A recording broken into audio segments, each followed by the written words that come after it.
Dans cette vidéo, nous allons revoir la multiplication de fractions. Donc, dans le cours, nous avons vu que pour multiplier deux fractions, ici je vais les appeler A sur B et C sur D. Donc, pour que ces deux fractions ou écritures fractionnaires existent, il faut que B soit différent de 0 et D soit différent de 0.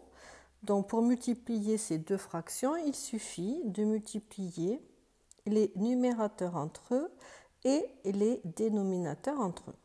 Donc, on va appliquer cette méthode dans les cas qui nous occupent.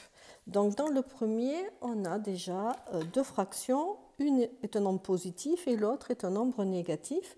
Donc, on va déjà utiliser la règle des signes de la multiplication des nombres relatifs. On a un positif multiplié par un négatif. Le résultat est négatif.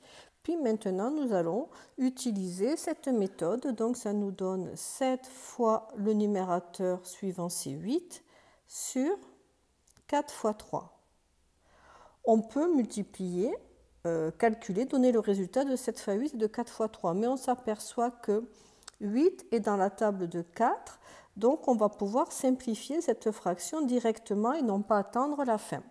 Donc, 8, on va le remplacer par un produit où il y a 4 comme facteur, ce qui donne 4 fois 2. Et au dénominateur, on réécrit 4 fois 3. On peut ainsi simplifier par 4 et ça vous donne le résultat final, moins 14 tiers. Voilà. Donc, on essaye en méthode de simplifier avant de calculer. Ainsi, on a des nombres plus petits par rapport si on avait calculé. Deuxième produit, on a une fraction 8 cinquièmes fois 5. Donc le but, c'est de se ramener, je vais l'écrire ici, à une fraction.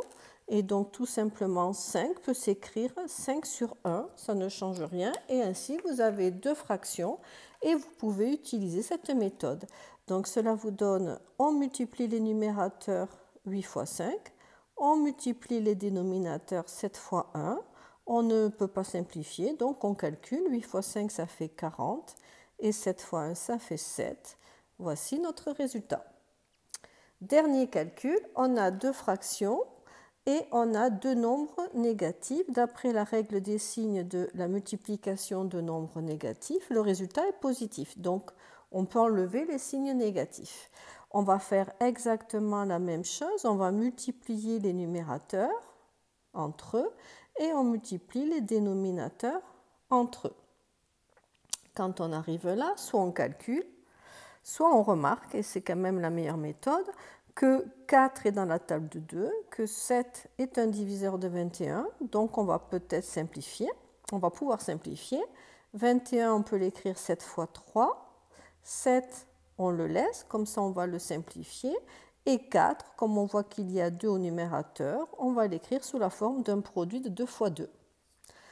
Ainsi, on peut simplifier par 7 et on peut simplifier par 2, d'où le résultat final, 3/2. Voilà qui conclut cet exercice sur la multiplication de deux fractions. Donc, à retenir la méthode de calcul en premier.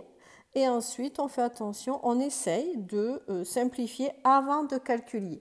Si évidemment vous oubliez, vous allez simplifier à la fin. Mais ça permet d'avoir des nombres plus petits.